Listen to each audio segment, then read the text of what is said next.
Perkenalkan, nama Ibu Siti Raudah. Ibu mengajar pendidikan Pancasila dan Kewarganegaraan di kelas 7, 8, dan 9. Nah, apa kabar kalian semua hari ini? Semoga sehat, selalu sehat, dan tetap semangat dalam belajar. Ibu berharap anak Ibu rajin dalam mengulang-ulang materi pembelajaran, baik itu lewat buku, lewat YouTube, Google Classroom. Tetap semangat belajarnya. Sebelum memulai pembelajaran hari ini, marilah kita berdoa terlebih dahulu. Berdoa dimulai. Berdoa selesai. Pada pertemuan kedua kali ini, kita masih membahas tentang bab 1, yaitu perumusan dan penetapan Pancasila sebagai dasar negara. Bahasan kali ini kita membahas mengenai penetapan Pancasila sebagai dasar negara. Pada pembahasan sebelumnya, kita sudah membahas tentang pembentukan dan apa saja tugas BPUPKI. Nah, setelah tugas BPUPKI selesai, maka BPUPKI dibubarkan. Kemudian, pada tanggal 7 Agustus 1945, Jepang mengumumkan pembentukan Panitia Persiapan Kemerdekaan Indonesia atau disingkat menjadi PPKI, di mana Insinyur Soekarno sebagai ketua PPKI dan Muhammad Hatta sebagai wakilnya, dengan jumlah anggota 21 orang termasuk ketua dan wakil ketua.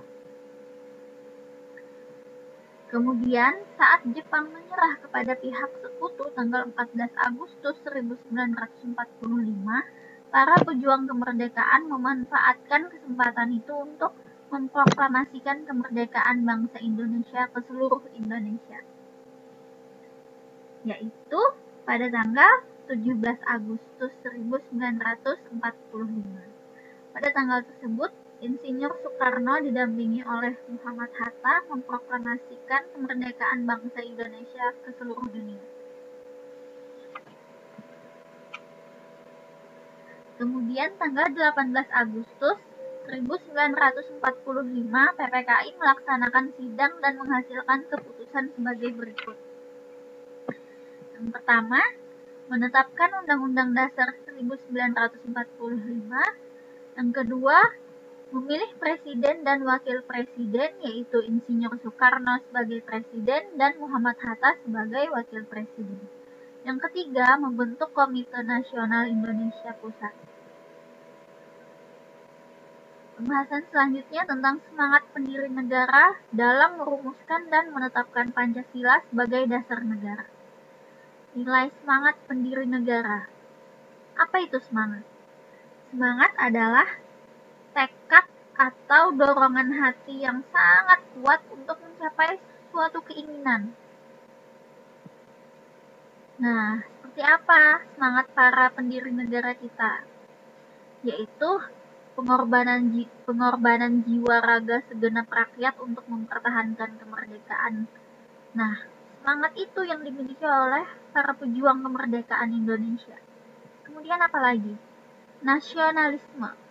Nasionalisme itu rasa cinta kepada tanah air. Artinya bagus. Nah, kemudian prakteknya bagaimana?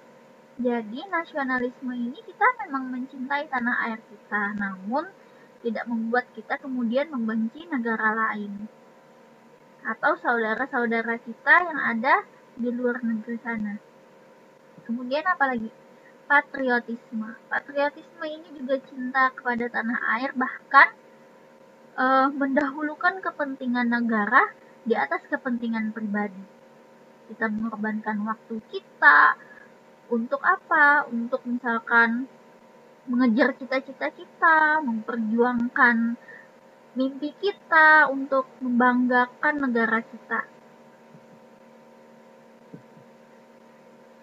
Nah, kemudian komitmen para pendiri negara dalam perumusan Pancasila sebagai dasar negara. Yang pertama, mengutamakan semangat persatuan dan kesatuan. Di sini kita diminta untuk mendahulukan kepentingan bangsa dan negara di atas kepentingan pribadi atau kelompok atau golongan. Kemudian yang kedua, adanya rasa memiliki terhadap bangsa Indonesia. Nah, ketika kita merasa memiliki, kita merasa menjaga, kita juga bisa merasa memperjuangkan atau mempertahankan kemerdekaan kita. Yang ketiga, selalu bersemangat dalam berjuang. Nah, apa yang bisa anak-anak ibu lakukan? Bersemangat bagaimana? Bersemangat dalam belajar, bersemangat dalam beribadah, bersemangat dalam menjalin silaturahmi,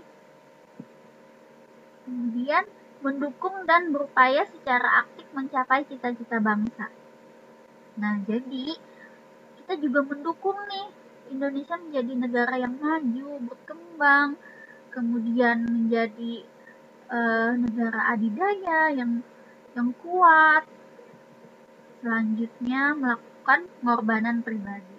Nah, tentu kita juga mengorbankan waktu kita untuk bermain ketika belajar, mengorbankan waktu kita untuk meraih cita-cita kita, menuntut ilmu setinggi mungkin. Demikianlah penjelasan Ibu tentang materi pembelajaran kita hari ini. Semoga anak-anak Ibu dapat memahami dan mengerti penjelasan yang sudah Ibu berikan mengenai tugas yang akan kalian kerjakan, akan Ibu sampaikan melalui media pembelajaran Classroom. Sampai di sini dulu pembelajaran kita hari ini. Ibu tutup dengan wassalamualaikum warahmatullahi wabarakatuh.